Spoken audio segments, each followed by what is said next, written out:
আজ একটা খুব মজার গল্প বলবো। একটা এলাকায় খুব কিপটে একটা লোক ছিল। সেই লোকটা কোনোদিনও এক পয়সা তার হাত থেকে গলতো না। তো বাড়িতে ফকির আসুক, কোনো অনুষ্ঠান হোক, কোনো কিছুতে সে এক পয়সা ডোনেট করতো না। তো এখানে একজন সাধু ঠিক করলো এর থেকে আমি বড় টাকা বার করবো। তো উনি ওর বাড়িতে গিয়ে বললেন যে এরকম একটা অনুষ্ঠান আছে, পুজো আছে, তো আপনি একটা ডোনেশন করুন। আর না না না, আমি এইসব বিশ্বাস করি না, আমি ডোনেশন করতে পারবো না। বলে একটা একটা শর্ত আছে, আপনি ওই ডোনেশনটা করে যা আপনি চাইবেন সেটা সফল হবেই হবে। যে ঠিক কথা, ঠিক আছে, তাহলে 1 টাকা ডোনেশন দিয়েছে। কিপটে তো 1 টাকা বার করেছে। বলছে ঠিক আছে, আপনি বলুন আপনার কী মনের ইচ্ছা। বলছে আমি চাই আমার বউ মরে যাক। বউয়ের থেকে একদম খুশি ছিল না। তো বলছি এটা তো অনেক বড় ব্যাপার, কিন্তু 1 টাকা ডোনেশন তো হবে না, আপনি 100 টাকা অন্তত ডোনেশন করুন। ঠিক আছে, 100 টাকা বার করে দিয়ে দিয়েছে। বউকে যেন মরে যায়।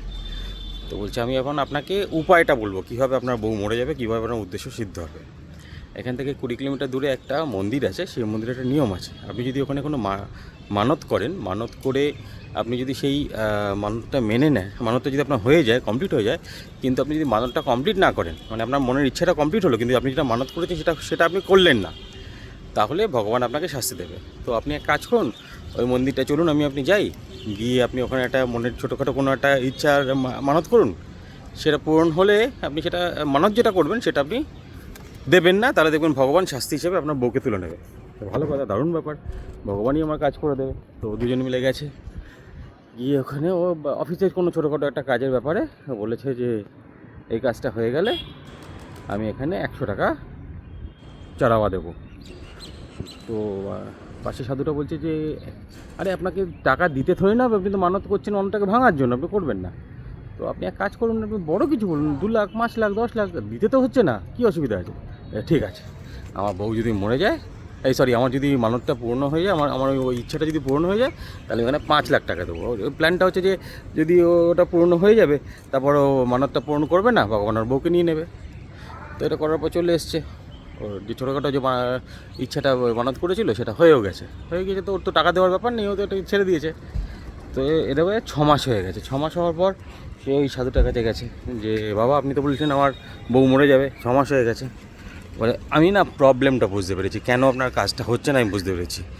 যে আপনার তো বউ মরে গেলে আপনার আনন্দ, তাহলে তো আপনি যদি বউ মরে যায় তাহলে তো আপনার কাছে আপনাকে শাস্তি দেওয়া হলো না।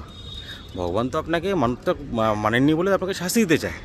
তো আপনি এক কাজ করুন, আপনি আগামী এই এই এই যে এমন করতে হবে যে এইটা যেন আপনার শাস্তি হিসেবে হয়, মানে আপনার বউ মরাটা আপনার কাছে যেন শাস্তি হয়, তবেই ভগবান আপনার এই কাজটা করবে। বলে তাহলে সেটা কী করে করবো। বলে এক কাজ করুন, আপনি আগামী 3 মাস বউকে খুব আদর যত্ন করুন, তাকে ঘুরতে নিয়ে যান, গয়না কিনে দিন, তার সঙ্গে সময় কাটান, তাকে সিনেমায় নিয়ে যান, এরমভাবে তাকে সময় দিন। এমন করুন যাতে তাতে তারপর কী হবে, ভগবান দেখবে যে আপনার বউয়ের সঙ্গে খুব ভালোবাসা আছে, তখন তাকে তুলে নেবে। ভালো কথা।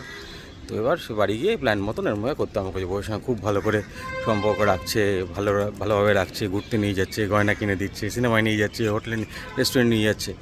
তো বউও দেখছে যে মানুষটা তো খুব ভালো, আমি তাকে ভুল ভাবতাম, আমার এত খেয়াল রাখছে, আমাকে এত ভালোবাসছে। তো বউটার থেকেও সেরকম রেসপন্স আসতে শুরু করেছে, সেও বউটার খেয়াল রাখছে, তাকে যত্ন করছে, তারপর ভালো মন্দর কথা ভাবছে, হ্যাঁ, তার সঙ্গে কমিউনিকেট করছে।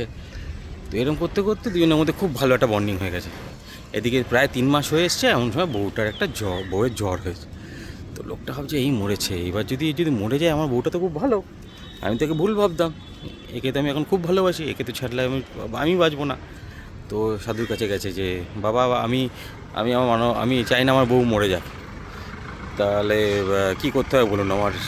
আমি ভুল চেয়েছি, এটা আমার একদম ভুল ইচ্ছা ছিল, আমি চাই না যেন আমার বউ মরে। তাহলে তো একটাই উপায় আছে, কী করতে হবে, যে আপনি মানতটা যেটা করেছিলেন সেটাকে তাহলে পূরণ করে দিন, তাহলে ভগবান আর আপনাকে শাস্তি দেবে না।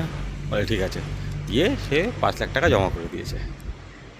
আমার এই গল্পটা বলার বক্তব্যটা এটাই যে আপনি না কিপটেমো করে কোনো বড়লোক হতে পারবেন না। কিপটের ধন পোকায় খায়।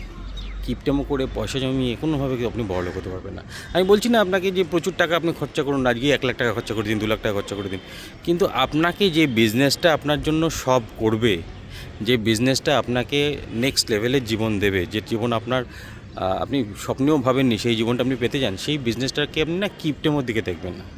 আপনি বাড়ির জন্য পিটি করে একটু একটু করে প্রোডাক্ট নিচ্ছেন, না আমি বাবা এর থেকে বেশি করব না। আপনি আপনার ছেলে মেয়ের পড়াশোনার জন্য যদি এরকম করতেন তাহলে হতো তার পড়াশুনো, বা হবে তার পড়াশুনো? হবে না। তো আপনাকেও না কিছু প্রোডাক্ট আপনার বাড়িতে রাখতে হবে, যাতে যদি কেউ এসে আপনার থেকে প্রোডাক্ট চায় বা কাউকে প্রোডাক্টটা কোনো একটা প্রোডাক্ট থেকে তার ইচ্ছা হয়, তাই আপনি ঘর থেকেই দিতে পারেন। এটা করতে হবে। প্লাস আরেকটা জিনিস আমরা খুব কিপটেমো করি, সেটা হচ্ছে যে আমরা কোনো সেমিনারে যাওয়ার সময় না আমাদের এই 118 টাকাটা যেন মনে হয় 1,80,000 টাকা, কিছুতেই আমরা ওই সেমিনারটার টাকাটা যেন বার করতে পারি না। কেন জানি না আমি, এটা কেন আপনাদের এই মেন্টালিটি আসে, আই ডোন্ট নো। কিন্তু সেমিনারে না গেলে আপনার ডেভেলপমেন্ট হবে না। ওটা আপনি ভাবুন, ওটা আমি এই এক একটা সেমিনার না এক একটা এমবিএ স্কুলে 6 মাসের সমান। তো আপনি সেই নিজের এডুকেশনটাকে আপনি ইগনোর করছেন, এতে কোনো লাভ হবে না। আপনি সেমিনারটায় অ্যাটেন্ড করুন, নিজের বিজনেসের প্রতি কিপটেমো করবেন না। যে জিনিসটা এই কিপটেমো করে আপনার কোনো লাভ নেই।